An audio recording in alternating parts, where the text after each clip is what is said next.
வணக்கம் நேர்களே, இது ஷர்மிளா டாக்கீஸ். நான் உங்கள் டாக்டர் ஷர்மிளா. இன்னைக்கு நம்மளோட சிறப்பு விருந்தினரா இணைஞ்சிருக்கிறாரு அரசியல் விமர்சகர், ரிட்டையர்ட் ஐஏஎஸ் ஆபீசர் திரு பாலச்சந்திரன் அவர்கள். சார் வணக்கம். வணக்கம் டாக்டர் ஷர்மிளா. வணக்கம்.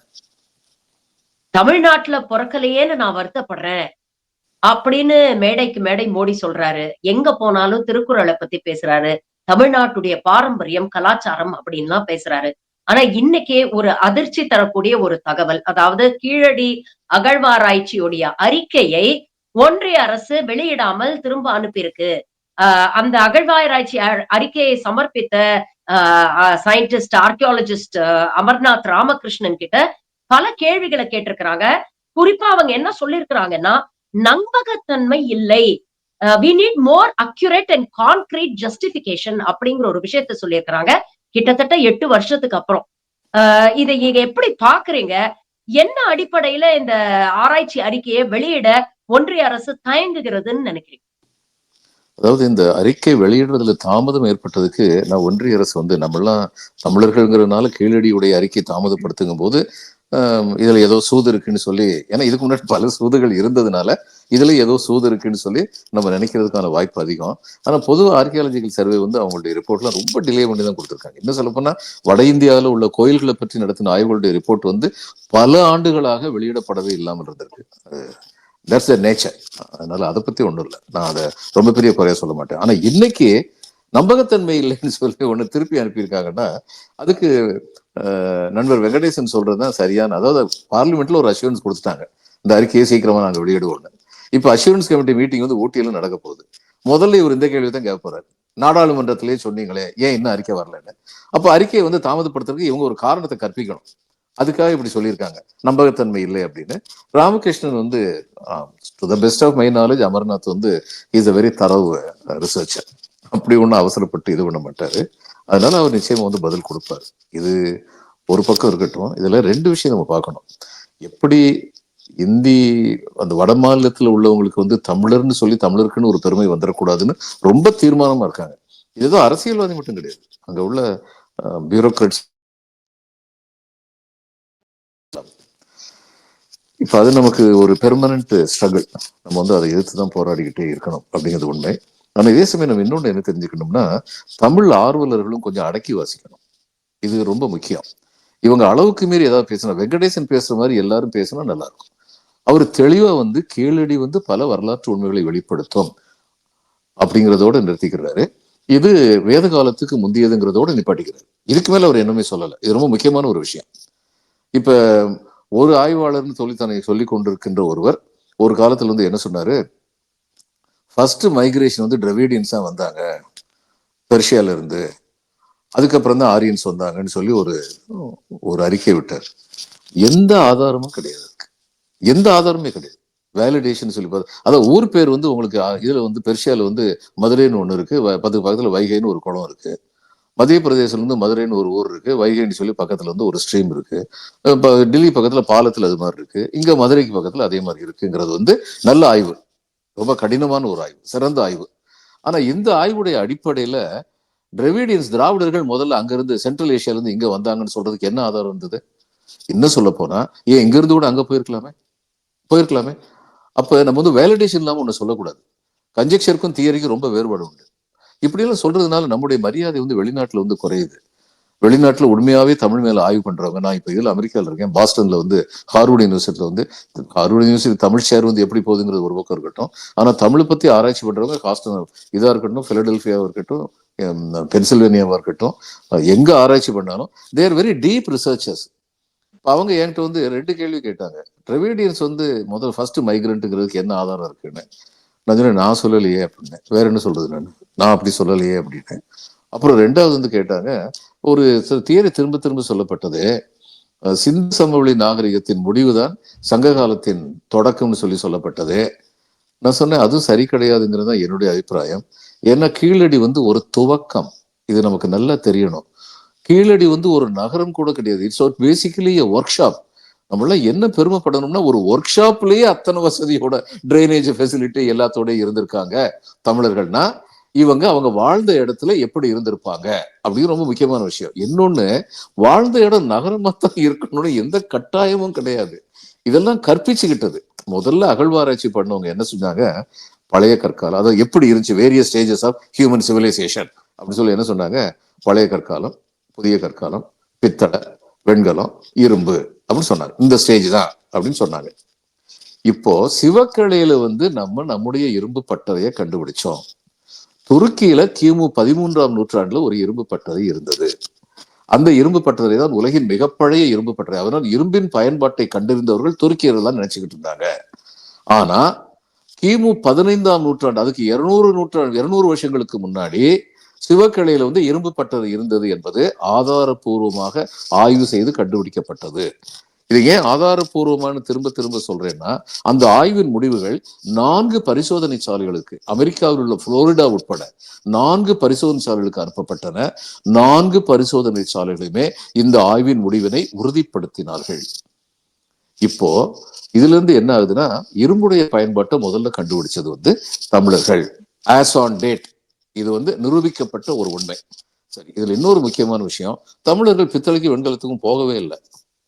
அப்போ இதுவரைக்கும் இருந்த அந்த தியரி இருக்கு பாருங்க, முதல்ல பழைய கற்காலம், அடுத்து புதிய கற்காலம், அடுத்து பித்தளை, அடுத்து வெண்கலம், அதுக்கு அடுத்து இரும்பு, சரிஞ்சு போயிடுச்சு. ஏன்னா இங்க இரும்பு தாதுக்கள் இருந்தன. நம்ம இரும்பு அடிப்படையை வச்சு நம்முடைய மக்கள் என்ன செய்ய முடியும்னு சொல்லி பார்த்தாங்க. அங்க சிந்து சமவெளியில காப்பர் இருந்தது, அதிகமா இருந்தது. அவங்க காப்பர்ல இருந்து அடுத்து பிரான்ஸுக்கு போனாங்க. சரி, ரெண்டாவது விஷயம், இப்ப இது வேத காலத்துக்கு இணையானது அல்லது முற்பட்டதுன்னு தான் நம்ம இதை கீழடியை சொல்ல முடியும். ஏன்னா இதுவரைக்கும் கண்டுபிடிச்சதுல கிமு 6ஆவது நூற்றாண்டுன்னு கண்டுபிடிச்சிருக்கோம். அதுல தமிழ் எழுத்துருவான ஒரு மொழியாக இருந்ததுன்னு கண்டுபிடிச்சிருக்கோம். பிராகிருதி தான் அது வரைக்கும் எழுத்துரு பெற்ற முதல் இந்திய மொழி நினைச்சுக்கிட்டு இருந்தாங்க. இந்த அசோகாஸ் எடிக்ட்னு சொல்லுவாங்க, அசோகருடைய கல்வெட்டுக்கள், அது கிமு 3ஆவது 4ஆவது நூற்றாண்டை சேர்ந்ததுனால அதுக்கு முன்னாடி எதுவும் இல்லைன்னு. இப்ப கிமு 6ஆவது நூற்றாண்டுல தமிழர்களுக்கு எழுத படிக்க தெரியும். அது யாருக்குள்ள எழுத படிக்க தெரியும்? புலவர்களுக்கா? குயவனுக்கு, மண்பாண்டம் செய்யறாரு அவருக்கு, அவர்கிட்ட கேட்டிருக்காங்க, என் பேர் எழுதி கூடியான்னு கேட்டோம்னா ஆதன்னு சொல்லி பேர் எழுதி கொடுத்திருக்காரு. அந்த அளவுக்கு எல்லா மக்கள்கிட்டையும் எழுத்தறிவு இருந்தது அப்படிங்கறது ஆதாரபூர்வமாக, மறுபடியும் சொல்றேன், ஆதாரபூர்வமாக நிரூபிக்கப்பட்டு விட்டது. ஆனால் இது எத்தனை வருஷத்துக்கு முந்தைய? கிமு 2600 வருஷத்துக்கு, 2600 2700 வருஷத்துக்கு முன்னாடி. இது ஏறக்குறைய 5000 ஆண்டுகளுக்கு முற்பட்டது சிந்து சமவெளி நாகரிகம். அப்ப சிந்து சமவெளி நாகரிகத்துக்கு ஈக்குவலா நம்ம இல்லையா? அடுத்த கேள்வி. கீழடி வச்சு மட்டும் நம்ம சொல்ல முடியாது நம்ம சிந்து சமவெளி நாகரிகத்துக்கு ஈடானவன். ஆனால் சிவகலையில் கண்டுபிடிக்கப்பட்ட நெல்மணிகள், இது ரொம்ப முக்கியமான ஒரு ஆதாரம். நெல்மணிகள் ஏறக்குறைய 5000 ஆண்டுகளுக்கு முற்பட்டவை. கிமு 3300 அப்படின்னு சொல்லி கார்பன் டேட்டிங்ல கண்டுபிடிச்சிருக்கோம். சில பேர் கேட்கலாம், என்ன நெல்லை வச்சு என்னைய பெரிய விஷயம் அப்படின்னு கேட்கலாம். ஏன் நெல் ரொம்ப முக்கியம்னா, மனித குலத்துடைய நாகரிக வளர்ச்சியில வேட்டுவ சமுதாயமாக இருந்த மனித குலம் வேளாண்மை சமுதாயமாக மாறியதுதான் முதல் படி, நாகரிகத்துடைய முதல் முக்கியமான படி. நெல் எங்க இருந்து வந்துச்சு? வேளாண்மையினால் வந்துச்சு. வேட்டையாடினா முயல் கிடைக்கும், புலி கிடைக்கும், சிங்கம் கிடைக்கும், நெல்லு கிடைக்காது. அப்ப நெல்லு நம்ம வேளாண்மை செய்வதில் சிறந்திருந்தோம் அப்படிங்கிறதுக்கான அசைக்க முடியாத ஆதாரம். அப்படின்னா சிந்து சமவெளி நாகரிகமும் தமிழருடைய தாமிரபரணி வைகை நாகரிகமும் தேவர் சைமல்டேனியஸ்லி எக்ஸிஸ்டன்ட், ஒருமித்த காலத்தில் ஒன்றாக இருந்த 2 நாகரிகங்கள் அப்படிங்கிற உண்மை அடுத்து வரும்.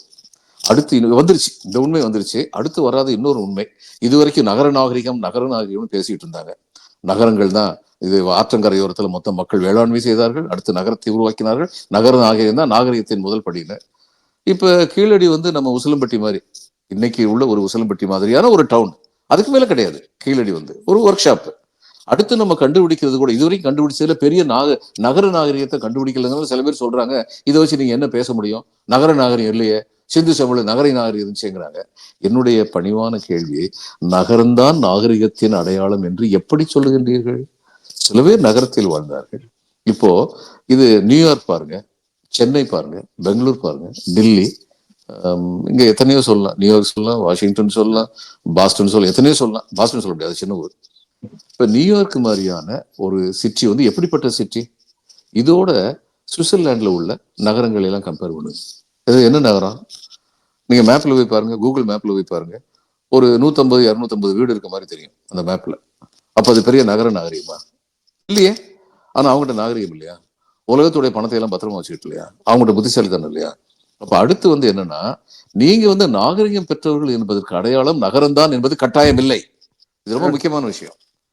அப்ப தமிழர்கள்ட்ட வந்து நகரம் இல்லாமல் இருந்திருக்கலாம் அல்லது இல்லாமல் இருந்திருக்கலாம். இன்னும் நம்முடைய வைகை தாமிரபரணி கரையில் உள்ள ஒவ்வொரு சிற்றூரும் ஒரு பெரும் புதையல். அகழ்வாராய்ச்சி செய்தால் மிகப்பெரிய புதையல்கள் கண்டுபிடிக்கப்படும். இதுவரைக்கும் அந்த அகழ்வாராய்ச்சி பண்ணல. சென்ட்ரல் கவர்மெண்ட் பண்ணுறதுல அவங்க பண்ணுவாங்க, ரிசல்ட் கொடுக்க மாட்டாங்க. ரிசல்ட் கொடுத்தா அமர்நாத் இன்னும் கேள்வி கேட்பாங்கன்றது மாதிரி இன்னைக்கு தமிழக முதல்வருக்கு நம்ம நன்றி கடன் பட்டிருக்கிறோம். கீழடியை வந்து கீழடியிலிருந்து ஆரம்பிச்சு சிவகலை, கொற்கைன்னு வரிசையா போய்கிட்டு இருக்கோம் நம்ம வந்து. அப்ப இந்த வரிசையா போய்கிட்டு இருக்கல எல்லா இடங்கள்லயுமே நமக்கு ஆதாரங்கள் கிடைக்க கிடைக்க கிடைக்க கடைசியில் வந்து வின்சென்ட் ஸ்மித் நினைக்கிறேன், அவர் தான் சொன்னாரு, இந்தியாவின் உண்மையான வரலாறு எழுதப்பட வேண்டும் என்றால் அது தெற்கிலிருந்து துவங்கப்பட வேண்டும் சொன்னாரு. அதுதான் நடக்க போகுது. அதுதான் உண்மை. அதுதான் இவங்களுக்கு பிரச்சனையா இருக்கும் சார். ஏன்னா இப்போ வேதிக் ஏஜ் தான் இந்தியாவுடைய பாரம்பரியம், கலாச்சாரம், தொன்மையான விஷயம் அப்படிங்கறதான் தொடர்ந்து சனாதன சித்தாந்தம் மூலமாக இவங்க வந்து கையில எடுக்கிறாங்க. இப்ப அந்த இவங்களுடைய சித்தாந்தமே ஆட்டம் காணும் அப்படிங்கிற ஒரு முயற்சினாலதான் இதெல்லாம் வெளியில வராம பாத்துக்கிறாங்களோ? இல்ல, அது ஆட்டம் கண்டுருச்சு. அறிவியல் திறனாய்வுகள் மத்தியில ஆட்டம் கண்டுருச்சு. இன்னும் சொல்ல போனா இன்னைக்கு அகழ்வாராய்ச்சிக்காரங்க என்ன சொல்றாங்க, அந்த எங்களுடைய தியரி வந்து இப்ப தப்பு. அதாவது பழைய கற்காலம், புதிய கற்காலம், அடுத்து பித்தளை, வெண்கலம், இரும்புங்கிறது தப்பு. அந்தந்த இடத்துல இந்த தாதுவை வச்சு அவங்கவுங்க பண்ணியிருக்காங்கிறத இப்ப நாங்க ஏத்துக்கிடுறோம். அவங்க வெண்கலத்தை பண்ணிக்கிட்டு இருந்த, சிந்து சமவெளி பண்ணிட்டு அதே நேரத்தில் இவங்க இரும்பு பண்ணிக்கிட்டு இருந்திருக்காங்க. சேம் ஏஜ், ஒருமித்த ஒரு காலத்தில். இது ரொம்ப முக்கியம்.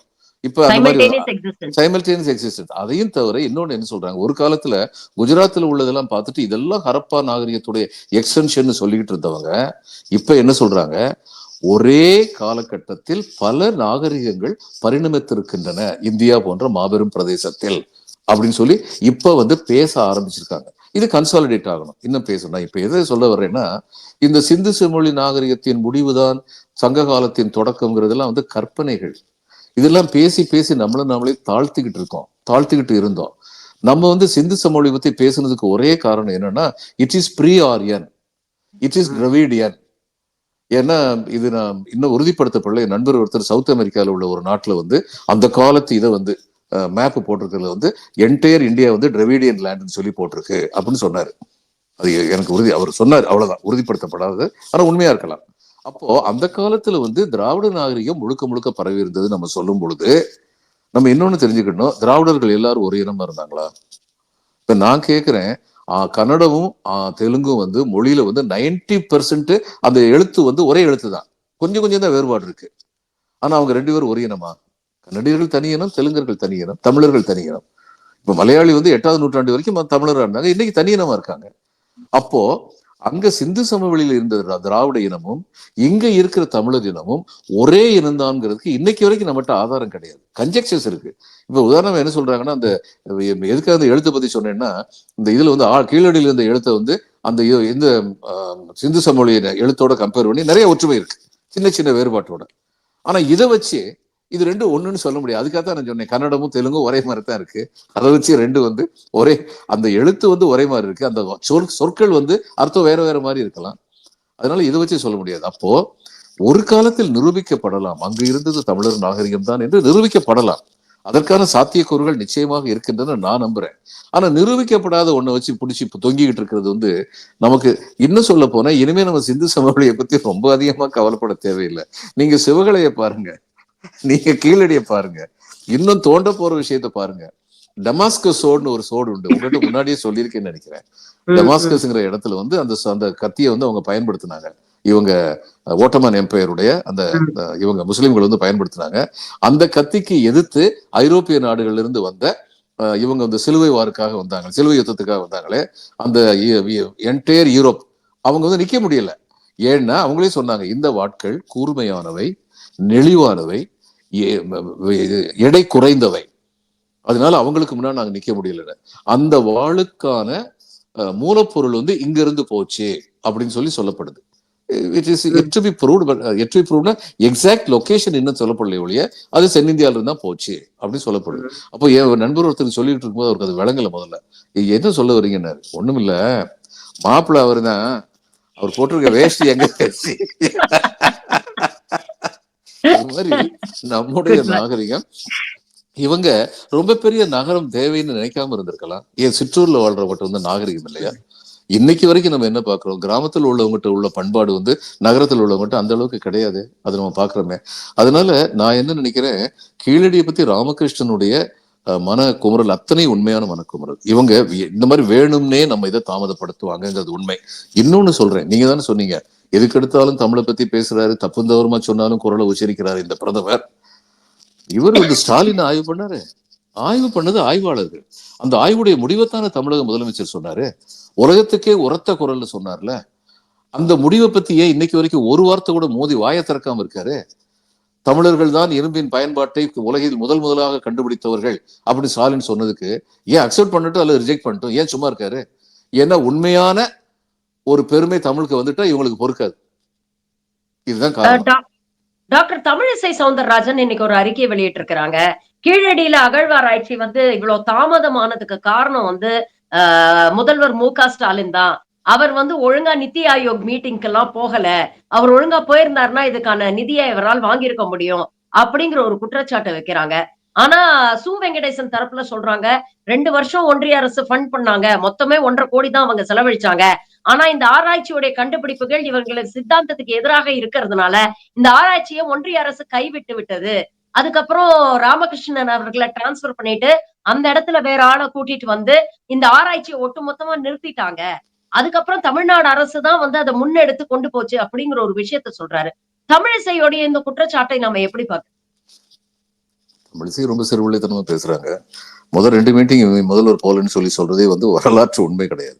முதல் மீட்டிங் அவர் வந்து சொன்னாரு, நான் வர இயலவில்லை, நான் வந்து என்னுடைய அமைச்சர் அனுப்புறேன்னு சொன்னதுக்கு அவங்க ஏத்துக்கல. வந்தா முதலமைச்சர் தான் வரணும்னாங்க. இவர் வர முடியாத சூழ்நிலை இருந்தது. 2வது தடவை இவர் வெளிநாட்டுல இருந்தாரு. அதனால இவர் போக முடியல. இப்ப 3வது தடவை இவர் போறாரு. இதுல என்ன இருக்கு? இதுக்கு முன்னாடி நான் கேட்கிறேன், என்னமோ இவர் வந்து தான் போகாம இருந்துட்டாருங்கிற மாதிரி சொல்றாங்களே. இந்த தொகுதி மறுசீரமைப்பை பற்றி நம்ம முதல்வர் வந்து ஒரு கூட்டம் கூட்டினாரு. எதிர்கட்சி தலைவர்கள் மற்றும் எதிர்கட்சி ஆளுகின்ற மாநில முதல்வர்கள்லாம் வந்து கலந்துகிட்டாங்க. அவங்க எல்லாரும் சேர்ந்து ஒரு தீர்மானம் போட்டாங்க. அந்த தீர்மானத்தை வந்து முதல்வர் வந்து பிரதம மந்திரிக்கு அனுப்பினாரு. அனுப்பி இந்த தீர்மானத்தை பத்தி உங்ககிட்ட நான் பேசணும், சமயம் கொடுங்கன்னாரு. இன்னைக்கு வரைக்கும் இவர் ஏன் டைம் கொடுக்காம இருக்காரு? இவங்க வந்து எத்தனை தரம் திரும்ப திரும்ப வந்து தமிழக எம்பிங்கள் அத்தனை பேரும் இவருக்கு வந்து பிரதம மந்திரிக்கு வந்து இது கொடுத்தாங்க, ரிக்வஸ்ட் பண்ணாங்க, எனக்கு அப்பாயின்மெண்ட் கொடுங்கன்னு கொடுத்தாரா இவரு? அதனால இதெல்லாம் வந்து அதையும் தவிர நிதி ஆயோக் போனா பணம் வந்துடும், இல்லைன்னா பணம் வராதுங்கிறது சின்ன பிள்ளைத்தனமான பேச்சு. அடுத்து இந்த மாதிரி விஷயங்களுக்கெல்லாம் நீங்க கொடுக்க வேண்டாம், உங்களை எதிர்பார்த்து நாங்க இல்லை. ஏன்னா நீங்க கொடுக்கவும் மாட்டீங்க, கொடுத்தா சரி அதுல வந்து மொன்ன சொல்லிட்டு இருப்பீங்க. நாங்களே எங்களுடைய அகழ்வாராய்ச்சி நடத்திக்கிறோம். எங்களுடைய அகழ்வாராய்ச்சி அனைத்திந்திய அகில உலக அளவில் உள்ள பரிசோதனை சாலைகளுக்கு அனுப்பப்படுகின்றன. நாங்கள் நடத்திய ஆய்வு முறையும் கண்டுபிடித்த ஆய்வுகளும் சரியானவையா என்று அவர்களிடம் கேட்கப்படுகின்றன. அவர்கள் அதை உறுதிப்படுத்தி இருக்கின்றார்கள். இதுக்கு மேல எங்களுக்கு என்ன வேணும்? சார், இப்போ ஒரு அரசாங்கம், ஒரு ஒன்றிய அரசாங்கம், இந்தியாவில தமிழ்நாடு ஒரு அங்கம், அங்க இவ்வளவு பெரிய வரலாற்று சிறப்பு மிக்க தொன்மையான கண்டுபிடிப்புகள் வருது. இதை வெளியிடுறதுக்கு ஒரு அரசாங்கம் தயங்குது. இதனால நமக்கு என்ன இழப்புகள் வர்றதுக்கான வாய்ப்புகள்? நமக்கு இல்லைங்க, இந்திய வரலாறே வந்து திரித்து கூறப்படுகிறது. அது எவ்வளவு பெரிய தப்பு. அதனால இப்ப இந்திய வரலாறுங்கிறது உண்மையில என்னென்ன நடந்தது, என்னென்ன இருந்ததுங்கிறத பத்தி சொன்னாத்தானே அது உண்மையான வரலாறா இருக்கும். இல்லாத ஒரு சரஸ்வதியை கண்டுபிடிக்கிறதுக்கு, இல்லாத ஒரு துவாரகையை கண்டுபிடிக்கிறதுக்கு சாமிகளா 2000 கோடி ரூபாய் செலவழிக்கிறீங்களே. அகத்தியர் தான் வந்து உலகம் டில்ட் ஆயிடுச்சு, அதனால இங்க வந்தாரு அப்படின்லாம் வேற ஒரு கதை சொல்றாங்களே சார். எல்லா கதையும் சொல்லுவாங்க. ஏன் இவர் வந்து சவர்கார் வந்து ஒரு சின்ன பறவையா பொருவெடுத்து அந்தமான்ல இருந்து இங்க வந்துட்டு போனார்னு கூட தான் டெக்ஸ்ட் புக்ல எழுதி வச்சிருக்காங்க. இதை விட என்ன வேணும்? அடுத்து முகலாயர்களை பற்றிய பெயர்களே வந்து இவங்க சிபிஎஸ்இ டெக்ஸ்ட் புக்ல இருந்து இப்ப ரிமூவ் பண்ண பாக்குறாங்க. இதுதான் இவங்க வரலாற்றை பத்தி சொல்ற லட்சணம். உங்களுக்கு ஒண்ணு தெரியுமா? ஏசியாட்டிக் சர்வே ஆஃப் இந்தியான்னு சொல்லி ஒரு நிறுவனத்தை வந்து ஆங்கிலேயர்கள் வந்து நிறுவனாங்க, கல்கத்தா ஹெட் குவார்டர்ஸ் வச்சு, ஆங்கிலேயர்கள் ஆட்சி சமயத்துல. அந்த நிறுவனம் வந்து போய் இந்த அசோகருடைய பாறைகள் இருந்த அவருடைய கல்வெட்டுக்கள் இதெல்லாம் படிச்சு பார்த்துட்டு, அசோகர் என்ற மாமன்னர் இருந்தார் அப்படின்னு சொல்ற வரைக்கும் ஏறக்குறைய 1000 1500 வருஷத்துக்கு இந்தியாவில் சொல்லி கொடுக்கப்பட்ட பாடங்களில் அசோகன் என்ற பெயரே கிடையாது. ஏன் அசோகன் பேர் ஏன் இல்லைன்னா, அது வரைக்கும் எப்படி இந்த வேதிக் பிலீஃப் உள்ளவங்க நடத்தின ராஜ்யங்கள் வந்து எப்படி இருந்ததுன்னா, டெம்பரல் அத்தாரிட்டி, ஸ்பிரிச்சுவல் அத்தாரிட்டின்னு 2 அத்தாரிட்டி இருந்தது. சத்திரியர்கள், பிராமணர்கள்.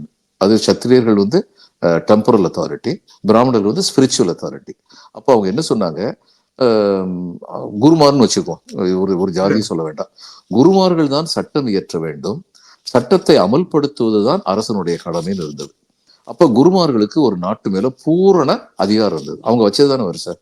இப்ப இவர்ல வந்து ராஜராஜ சோழன் காலத்துல வந்து அந்த குருமார்கள் வந்து என்ன பண்ணாங்க, குருமார்களுக்கு கொடுக்குற நிலம் வந்து நீர்வளம் பொருந்திய நிலமா தான் இருக்கணும், மற்ற நிலத்தை கொடுக்கவே கூடாது, சட்டம்.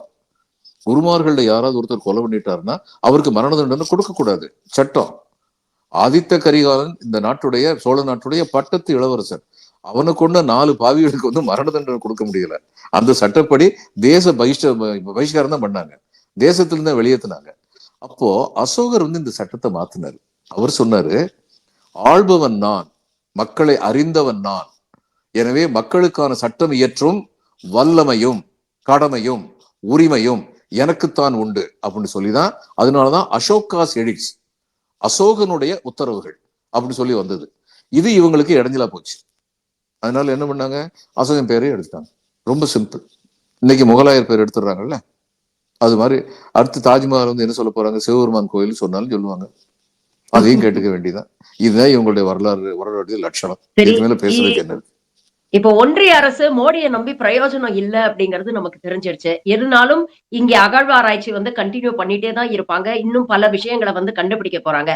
இந்த தொன்மையை, இந்த பெருமரியை, இந்த பாரம்பரியத்தை, இந்த கலாச்சாரத்தை உலக அளவுல நம்ம எப்படி கொண்டு போய் சேர்க்கிறது சார்? அதற்கான என்ன முயற்சிகளை வந்து மாநில அரசாங்கம் எடுக்கணும் அப்படின்னு நினைக்கிறீங்க? இப்போ சிவகழியில் இருந்த அந்த இதை பத்தி, ஃபைண்டிங்ஸ் பத்தி ஏற்கனவே உலக அளவில் உள்ள, இந்திய அளவிலும் உலக அளவிலும் உள்ள தொல்பொருள் ஆராய்ச்சி நிபுணர்கள் வந்து அந்த ஃபைண்டிங்ஸை சிஎம் சொல்லும் பொழுது வந்திருந்தாங்க. நான் அந்த மீட்டிங் போயிருந்தேன். அடுத்து வந்து நான் நினைக்கிறேன், கருத்தரங்குகள் இதை பற்றி உலக அளவில் பல்கலைக்கழகங்களில் நடத்தப்பெற வேண்டும். அது வந்து நமக்கு முக்கியம்னு சொல்லி நினைக்கிறேன் நான். அதுக்கான முயற்சிகள்ல வந்து தமிழக அரசு வந்து ஈடுபடணும், செய்வாங்கன்னு எனக்கு நம்பிக்கை இருக்கு. இறுதியாக இதுல வந்து நீங்க பாத்தீங்கன்னா, இப்போ இந்த இந்த கீழடியில நடந்த அகழ்வாராய்ச்சியுடைய ரிப்போர்ட்டையும் வந்து தாமதப்படுத்துறாங்க. அதே மாதிரி அதிச்சாநல்லூர்ல 2005ல சத்தியமூர்த்தி அவர்கள் கொடுத்த ஆய்வறிக்கையும் இன்னும் வெளியில விடாம வச்சிருக்கிறாங்க அப்படின்னு சொல்றாங்க. இதெல்லாம் நாம எப்படி எடுத்துக்கிறது? ஒரு அரசாங்கம், ஒரு இந்திய தொல்லியல் துறை, அவங்க துறை நடத்திய ஆராய்ச்சியுடைய ஃபைண்டிங்ஸே வெளியே விடாம ஒரு அரசாங்கம் தடுத்துக்கிட்டு இருக்கு அப்படின்னா, இதெல்லாம் எப்படி நாம வந்து எடுத்துக்கிறது சார்? இது வந்து இந்த இஷ்யூ வந்து இப்போ இன்னும் ஒரு வருஷத்துல தேர்தல் வரப்போகுது. தொடர்ந்து பொலிட்டிக்கல் பேட்டில தாண்டி ஒரு ஐடியாலஜிக்கல் ஃப்ரண்ட்லயும் வந்து இன்னைக்கு வந்து பாலிடிக்ஸ் நடக்குது அப்படிங்கறத நம்ம பார்த்துட்டு இருக்கோம். சோ இது போன்ற விஷயங்கள் வந்து இங்க மக்கள் கிட்ட ஒரு பாதிப்பை ஏற்படுத்தும்னு நினைக்கிறேன். நான் கேட்கறதெல்லாம், ஏன் திமுக வந்து இதுல வந்து பெருந்தன்மையோட மௌனம் காக்குறாங்கன்னு எனக்கு தெரியல. திமுக ஒரு கேள்வியை கேட்கணும். தமிழக முதலமைச்சர் ஆய்வாளர்களுடைய கண்டுபிடிப்பை பற்றி ஒரு அறிக்கை சொன்னாரு. உலக அளவில் உள்ள பரிசோதனை சாலைகள் அவருடைய ஆய்வுகளை உறுதிப்படுத்தி இருக்கின்றனவே. அதன் மூலம் இரும்பின் பயன்பாட்டை உலகில் முதலில் கண்டுபிடித்தவர்கள் தமிழர்கள் தான் என்பது உறுதிப்படுத்தப்பட்டிருக்கிறது. தமிழை பற்றி இவ்வளவு பேசும் எங்கள் அருமை பிரதம மந்திரியே, இதை பற்றி ஏன் நீங்கள் மௌனம் காக்கிறீர்கள் கேட்கணும். அது நிச்சயமா கேட்கணும். நீங்க ஆதிச்சநல்லூர் கேட்டீங்க. ஆதிச்சநல்லூர்ல வந்து பல பேருக்கு தெரிஞ்சிருக்கலாம், இப்ப வந்து பரவலா தெரிஞ்சிருக்கலாம், முதல்ல பல பேருக்கு தெரியாது. இட் இஸ் அ பரியல் பிளேஸ், ஒரு இடுகாடு. அந்த இடுகாட்டுல இருந்து ஏன் முக்கியத்துவம் வந்தது? ஏன்னா அந்த இடுகாட்டுல வந்து இருந்தது தமிழருடைய இது பிணங்கள் மட்டுமல்ல, புதைக்கப்படவில்லை. அங்க புதைக்கப்பட்டது காக்கசியன்ஸ், இது மாதிரி எல்லா விதமான மண்டை ஓடுகளும் அங்க கண்டுபிடிக்கப்பட்டதுன்னா, அப்ப நமக்கு என்ன தெரியுது, ஏதோ ஒரு காஸ்மோபாலிட்டன் சிட்டி இருந்திருக்கு. அப்போ இடுகாட்டை கண்டுபிடிச்ச இந்த இவங்க வந்து இந்த அகழ்வாராய்ச்சி இன்னைக்கு பெங்களூர் மாதிரி சொல்றீங்க சார் நீங்க, காஸ்மோபாலிட்டன் சிட்டினா. ஆமா, பெங்களூர் மாதிரி, பல நாடுகள்ல இருந்து பல பேர் இருந்திருக்காங்க பாருங்க. ஆமா ஆமா. அப்போ இடுகாட்டை கண்டுபிடிச்ச நீங்க இடுகாட்டை பத்தின அறிக்கையே விட மாட்டேங்கிறீங்க. நீங்க இடுகாட்டுக்கு பக்கத்துல இருந்த நகரத்தை பத்தி நீங்களா ஆய்வு செய்ய போறீங்க? கண்டிப்பா செய்ய மாட்டாங்க. அது இன்னொரு பெரிய மர்மமா இருக்கு. என்னாச்சு ஆதிச்சநல்லூருக்குங்கிறத பற்றி மறுபடியும் நம்ம வந்து அகழ்வாராய்ச்சி செய்துதான் கண்டுபிடிக்க வேண்டும். சில இது என்ன ஆகும்னா, பெரிய நில இது நடுக்கம் இது மாதிரிலாம் வரும்போது ஒரு சிட்டியே மூழ்கி போயிடும். அது மாதிரி நடந்ததா நமக்கு தெரியாது. ஆனா இதெல்லாம் வந்து அகழ்வாராய்ச்சி செய்ய வேண்டிய கடமையும் உரிமையும் தமிழர்களுக்கு இருக்கிறது. அதாவது கல் தோன்றி மண் தோன்றா காலத்தே வாளோடு முன்தோன்றிய மூத்த குடின்னு சொன்ன போது எல்லாரும் கலாட்டா பண்ணாங்க. அது என்ன கல்லும் மண்ணும் தோன்றதுக்கு முன்னாடி அது கத்தி வச்சுக்கிட்டா இருந்தானுங்க அப்படின்னு கலாட்டா பண்ணாங்க. ஆனா சொன்னது என்ன? புறப்பொருள் வெண்பா மாலையில அது ஈற்றடி. அவங்க என்ன சொல்ல வந்தாரு? கல் குறிஞ்சி, மண் மருதம், குறிஞ்சி மருதம் முல்லை நெய்தல் என்ற நிலப்பாகுபாடு அடைவதற்கு முன்பே இந்த தமிழ் குடி பிறந்திருந்தது, வாளின் பயன்பாட்டை அறிந்திருந்தது. அவங்க என்ன, நாங்க இங்கிலாந்துக்கு போய் படையெடுத்தோம்னா சொன்னாரு அவரு? கல் தோன்றி மண் தோன்ற காலத்தே வாளோடு முன் தோன்றிய மூத்த குடி. எங்களுக்குள்ள கத்திய வச்சு வாழ்கிறதுக்கு கலப்பேன் இன்னொரு அர்த்தம் உண்டு. எங்களுக்குள்ள கத்தி வச்சு சண்டை போடுவோம், எங்களுக்குள்ள விவசாயம் பண்ணுவோம். அப்படி இருந்த ஒரு குடி அப்படின்னு அன்னைக்கு சொன்னது சரியாக புரிந்து கொள்ளப்பட்டது, இன்று புரிந்து கொள்ளப்படுகிறது. இன்னும் நிறைய விஷயம் இருக்கு தமிழர்களை பத்தி. அவங்களுக்கு பிபி ஏறதுக்கு நிறைய விஷயம் இருக்கு, வரும், ஒவ்வொன்னா வரும். இதுக்கு மேல சொல்றதுக்கு ஒண்ணும் இல்லை. ரொம்ப வருத்தமா இருக்கு சார். ஏன்னா, ஒரு பக்கம் மூத்திரத்த ஆராய்ச்சி பண்றாங்க, சாணிய ஆராய்ச்சி பண்றாங்க. ஆனா மனிதர்களுடைய வரலாறு, மனிதர்களுடைய பாரம்பரியம், கலாச்சாரம் இதெல்லாம் ஆராய்ச்சி பண்ணி ஒரு தரவுகள வெளியிடக் கூட தயங்குறாங்க அப்படிங்கும் பொழுது, அ எவ்வளவு ஒரு பிற்போக்குத்தனமான ஒரு சித்தாந்தத்தை வந்து ஏந்தி இந்த ஒன்றிய அரசு செயல்பட்டுட்டு இருக்கு அப்படிங்கிறத நினைக்கும் போது தான் வருத்தமா இருக்கு. நீங்க சொன்ன மாரி பாரதிதாசன் சொன்ன வரிகளோட முடிச்சுக்கோங்க. பாரதிதாசன் நல்லா சொன்னார். காரிருளால் சூரியனும் மறைவதுண்டோ, கரைச்சேற்றால் தாமரையின் வாசம் போமோ, பேரெதிர்ப்பால் உண்மை என்றும் பொய்யாமோ, பிறர் சூழ்ச்சி செந்தமிழை வெல்வதுண்டோ. பல விஷயங்களை இன்னைக்கு எங்களோட பகிர்ந்துக்கிட்டீங்க. உங்கள் நேரத்துக்கும் கருத்துக்களுக்கும் மிக்க நன்றி sir. Thank you very much for joining. வணக்கம் டாக்டர் ஷர்மிளா. வணக்கம்.